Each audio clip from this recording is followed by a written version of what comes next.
Reviving America after COVID-19 will take years, not months. This analysis was excerpted from the April 24 edition of CNN's Meanwhile in America, the daily email about U.S. politics for global readers. Click here to read past editions and subscribe. Does anyone really want a barber's fingers in their face right now? Those of us who have discovered that we're not essential to keeping society running have been stuck at home for weeks. We're going stir-crazy in this suddenly limited box of our lives, and a daily commute is starting to sound pretty good. But that may not mean we're ready to cram into a sports crowd, wear out a bar stool, or accept the promise of the old Southwest Airlines ad.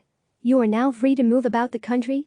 Fear of contagion still has us veering away when strangers approach, and that skittishness could ultimately slow an economic rebound. Another 4.4 million Americans filed first-time jobless claims last week, bringing the number of people who have lost work in the past 5 weeks to an apocalyptic 26.5 million.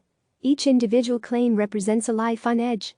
People who never had their hands out before are going to food banks, and the unemployment rate is suddenly approaching Great Depression territory. It's the same story around the world. President Donald Trump thinks pent-up demand will ensure that the U.S. economy takes off like a rocket when normal life creaks open and once customers are free to shop and spend again. But even if the virus were waning across the U.S., which it isn't, shops, restaurants, bars and movie theaters would likely reopen at reduced capacity. A cafe that had 6 waiters might need only 3. And there's no guarantee those other jobs will ever come back. That scenario will be repeated millions of times over. Fewer workers will mean fewer people with money to buy cars and go on vacation, which will mean that industries like tourism, entertainment and hospitality have a long haul.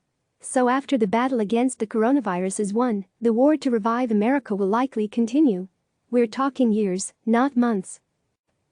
Click subscribe to receive the latest news.